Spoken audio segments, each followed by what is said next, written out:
বেঈমান কাফেরের পাত্তা।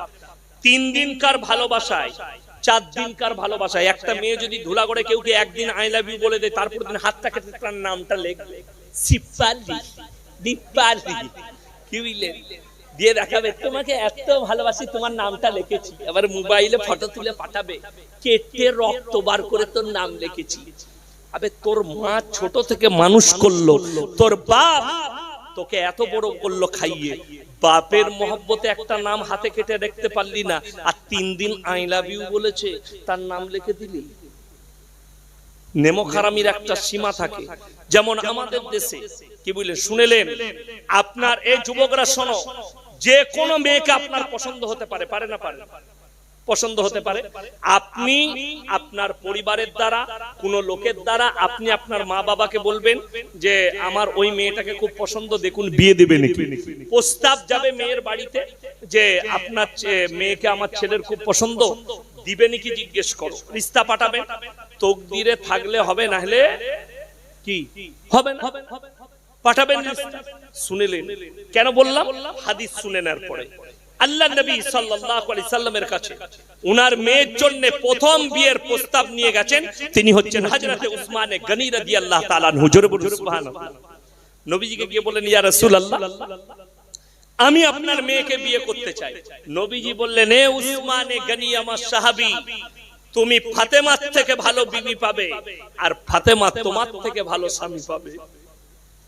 এই কথা বললেন হযরত উসমানে গনি রাদিয়াল্লাহু তাআলা আনহু। নবীজির এই দোয়া শুনে খুশি হয়ে গেলেন যে ফাতেমার থেকে ভালো বিবি আমার কপালে জুটবে, আর ফাতেমা আমার থেকে ভালো স্বামী পাবে। আছেন কোথায়? মার্কেটে। আল্লাহর নবী হযরত আলীকে ডাকলেন, আলী তোমার সঙ্গে আমার মেয়ে ফাতেমার বিবাহ দেওয়া হবে, যাও দেলমোহর নিয়ে এসো। আমাদের দেশে এখন ধারে বউ পাওয়া যায়, জানে? এ ধারে বউ পাওয়া যায় না? হ্যাঁ, 1,10,000 টাকা দেলমোহর, 5,000 টাকা লগত, 1,05,000 ধার। ধারে বউ। আমি মালদায় জলসায় গেছি, আপনাদের স্টেজটা কত পাই কত আছে জানি না, 50,000 শ্রোতার স্টেজ ছিল, 50,000। মালদা সুজাপুর এইরকম 100টা প্যান্ডেল, একদিকে মেয়ে একদিকে ছেলে, স্টেজে বিয়ে হবে। আমি গিয়ে স্টেজে বসলাম, আমার 9টা থেকে টাইম, তো স্টেজে গিয়ে বসলাম। চলে এলো মেয়েগুলো, 7টা মেয়ের বিয়ে হবে, বিয়ে পড়াবে ইমাম সাহেবরা, তাদের প্রত্যেকটা গ্রামে ইমামরা এসছে। 80,000 টাকা দেলমোহর, 200 টাকা লগত, 79,800 টাকা ধার। জল বিয়ে হয়ে গেল, তারা চলে গেল, তারা নেমে তখনও যাইও নাই। আমি স্টেজ ধরলাম, খুতবা কিচ্ছু পড়ি নাই। আমি বললাম ভাই, আমি সেদিনে ট্রেনে গিয়েছিলাম মালদা, আমি বললাম আমার পকেটে 800 টাকা আছে, ইসলামের 4টা বিয়ে জায়েজ আছে, মোটামুটি একটা ঘরে আছে 600 টাকায় 3টে বউ লুবো আমি। ধারে বউ তো 200 টাকায় বউ পাওয়া যাচ্ছে, নাউজুবিল্লাহ বলে। নবী এই হাদিসটা শুনেলেন, নবীজি বললেন আলী তুমি দেলমোহর নিয়ে এসো, মহরানা। হযরতে আলী রাদিয়াল্লাহু তাআলা আনহু ধারে বউ গ্রহণ করতে পারতেন, আর নবীজি মেয়েকে দিতে পারতেন। হযরতে আলী টাকা ছিল না কাছে, দেলমোহর ছিল না, মহরানা ছিল না। riwayate আছে নিজের যুদ্ধের জামাটা মার্কেটে বিক্রি করতে গেলেন। হযরতে আলী রাদিয়াল্লাহু তাআলা আনহু ওই জামা বিক্রি করতে যাওয়াটা দেখতে পেলেন। হযরতে উসমানে গনি রাদিয়াল্লাহু তাআলা ডাকলেন, ও ভাই আলী ইদার আও, এখানে এসো। কি হয়েছে? তুমি জামাটা বিক্রি করবে? জি জি। আমাকে জামাটা কিনলেন, কত দাম? এত। পয়সা দিয়ে কিনে নিলেন। কিছু দূর গেছে, হযরতে আলী ডাকলেন, ও ভাই আলী এদিকে এসো। হযরতে আলী রাদিয়াল্লাহু তাআলা আনহু কাছে এলেন, কি ব্যাপার? বললে তুমি তোমার জামা বিক্রি করেছো? জি করে দিয়েছি। পয়সা পেয়েছো? জি পেয়েছি। বললে এই যে টাকাটা, এই যে জামাটা, এটা আমি তোমাকে হাদিয়া দিচ্ছি। যারা মালদার আছেন হাজী সাহেব, বড় লোকরা শুনবেন, অনেক বড় লোক বেজার হয় গরিব মানুষরা যদি কোনো হাদিয়া নিয়ে আসে। এটা নবীজির সুন্নতের খেলাফ। হাদিয়া গ্রহণ করা নবীজির সুন্নত। জোরে বলুন সুবহানাল্লাহ। যত গরিবই হোক, একটা মালদারকে তার বাড়িতে কর্মচারী আছে, তার মুরগিতে ডিম পেড়েছে। হাজী সাহেব, আমার মুরগিতে বাড়িতে ডিম পেড়েছিল, আপনার বৌমা 2টো ডিম দিয়েছে। আপনি খুশি মনে গ্রহণ করুন।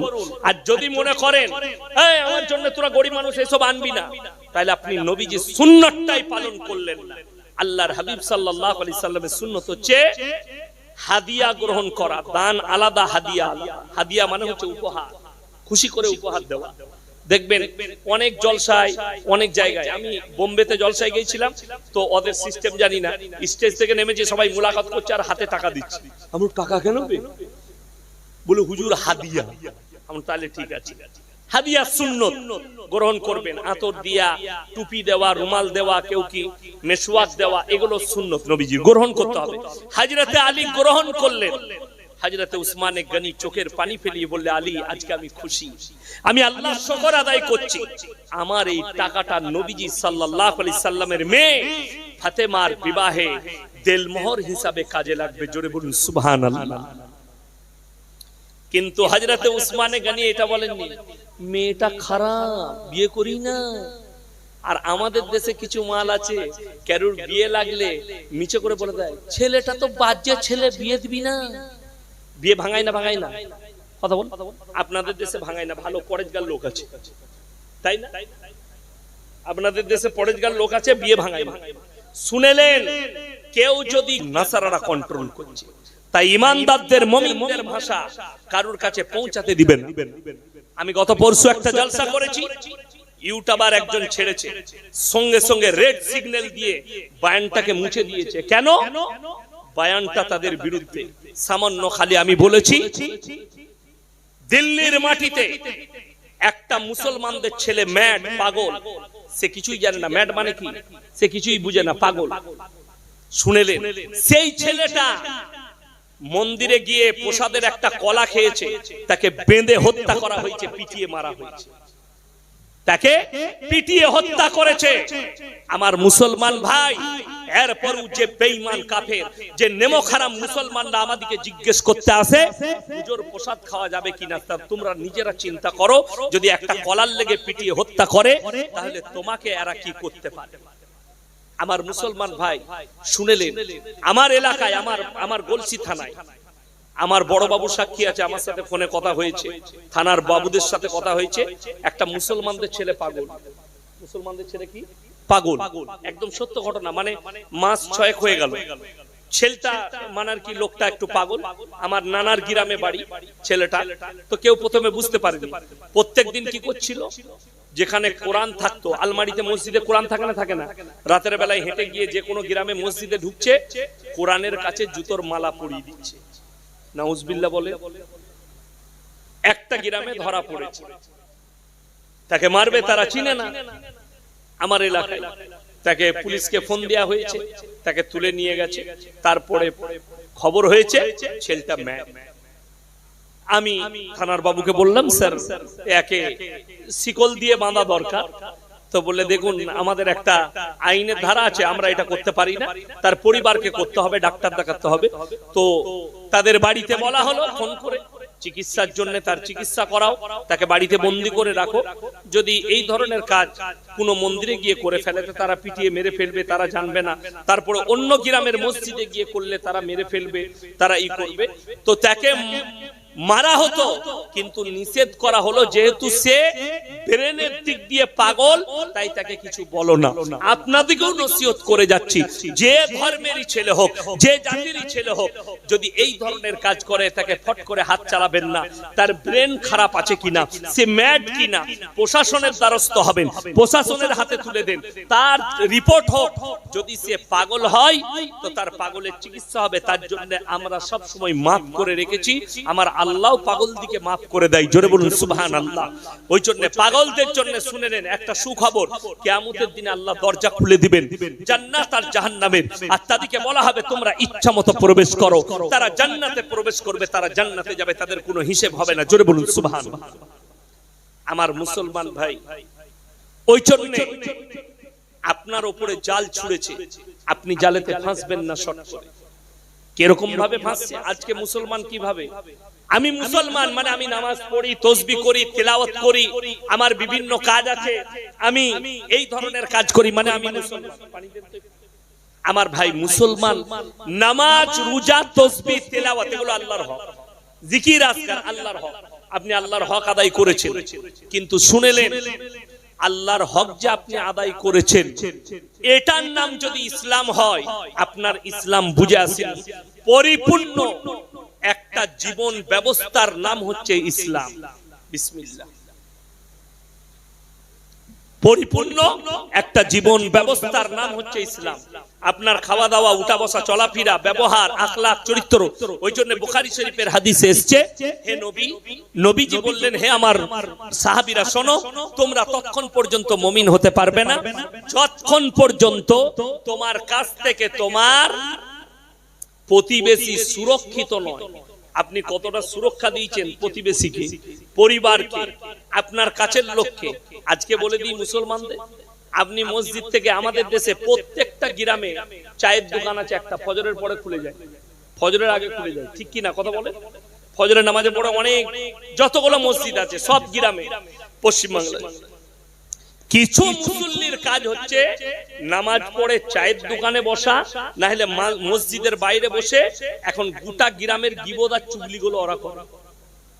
আমি বললি খারাপ বলবি, আমি বললি খারাপ, মিলিয়ে নিবেন। আর এর থেকে বড়, কেউ যদি কারো চুগলখড়ি করলো, নিজের মরা ভাইয়ের মাংস খেলো, এটা হাদিস। আপনি কেন চুগলখড়ি করবেন? ফজরের নামাজ হলো, বাড়িতে আসুন, বিবি নামাজ পড়ছে না হলে কোরআন তেলাওয়াত করছে, 2 কাপ চা করুন, নিজে যদি শক্তি থাকে 2 কাপ চা করে 1 কাপ বিবিকে দেন, 1 কাপ নিজে খান, দিয়ে বাজারে বেরিয়ে যান। কি করে বেরোবেন? নবীজির সুন্নাত। তুমি যখন বাইরে থেকে বেরিয়ে যাবে, বাড়ি থেকে বাজারে যাবে, মার্কেটে যাবে, বাজার করতে যাবে, বিবির গলা ধরে বলো, আজকে কি তরকারি করবে বলো।